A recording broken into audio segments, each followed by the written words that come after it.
Hemos pensado los espacios como lugares físicos, como límites, como sitios en donde podemos recuperar recuerdos, en donde podemos recuperar información, pero pocas veces nos detenemos a pensar qué es exactamente un espacio, por qué no son significativos y las razones por las cuales los recordamos con mayor o con menor facilidad. La capacidad del espacio de convertirse en ámbito es el tema que abordaremos ahora y tiene que ver con las formas en las que podemos alterar los espacios, tanto presenciales como virtuales, tanto físicos como imaginarios incluso, para potencializar su capacidad de convertirse en espacios de aprendizaje significativo o bien de creación de contenido interesante o detonadores de curiosidad, etc. Vamos a hablar un poquito de lo que significa que estos ámbitos nos transformen como personas. Esto quiere decir que los espacios o los límites físicos o los límites que imaginamos dentro de las virtualidades se convierten también en detonadores de otras experiencias o en detonadores de procesos distintos o de procesos de información más rica. La potencialidad de los espacios para convertirse en ámbitos tiene que ver con su capacidad de catalizar dos momentos principalmente o dos capacidades que existen en un espacio. En semiótica se dice que los espacios tienen contenidos latentes y contenidos patentes. ¿Qué quiere decir esto? Los contenidos patentes son las cosas que podemos ver, que podemos medir, que podemos materializar, que sabemos cómo son, cuánto miden, cuánto pesan, los podemos nombrar. Son las cosas que estamos acostumbrados a conversar, las cosas que reconocemos cuando hablamos de una experiencia en particular. Por ejemplo, en un espacio tradicional educativo como podría ser un salón de clases, tenemos como contenidos patentes el conocimiento en sí o la currícula que se hará o que se llevará a ese espacio. Tenemos los materiales a través de los cuales se informa o se habla o se trabaja sobre estos temas o sobre esta currícula. Además tenemos una serie de mobiliario o de disposición del espacio que lo identifica como un ámbito escolar o escolarizado. Tenemos también unos agentes, unos personajes que juegan en estos espacios que podemos reconocer y los podemos nombrar y sabemos muy bien qué características tienen, que en este caso sería, por ejemplo, el alumno y el docente. Y por último tenemos las relaciones que ocurren entre esto o los lenguajes a través de los cuales se articulan. Por ejemplo, el llamar alumno a la persona que está ahí para recibir un conocimiento, en lugar de llamarlo estudiante, condiciona el espacio o condiciona la experiencia al origen de la palabra alumno, que quiere decir sin luz, mientras que el estudiante o el discípulo está ahí para recibir una enseñanza de alguien más. Todos estos forman parte de los contenidos patentes de un espacio educativo convencional. ¿Cuáles son los contenidos latentes?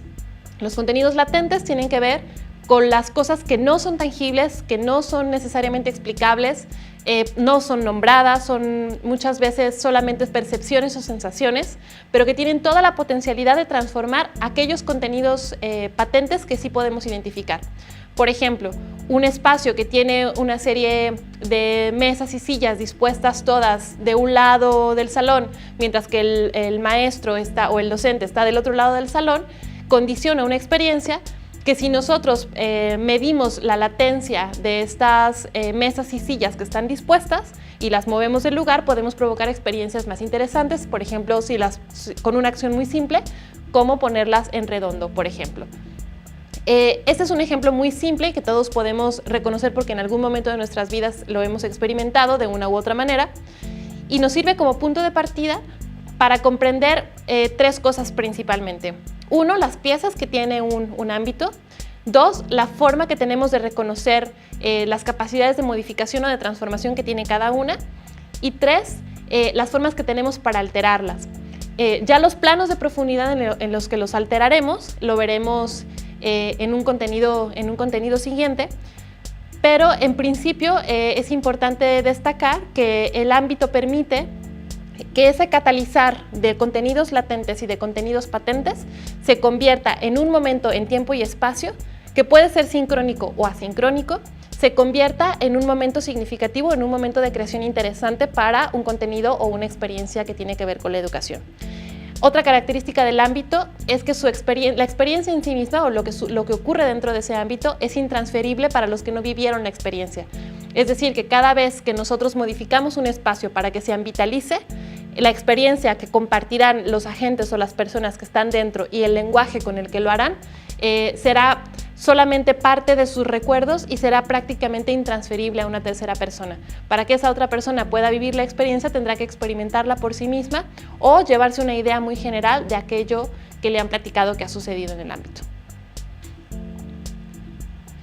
El diseño de un ámbito o la combinación de un contenido latente y un contenido patente dependen también de las construcciones culturales del lugar en donde se insertan. ¿Qué quiere decir esto? En la medida en la que nosotros queremos innovar o queremos modificar o queremos realizar una experiencia que sea más significativa o más adecuada para un público particular, tendremos que poner mucha más atención en sus propias construcciones culturales y en sus construcciones de lenguaje.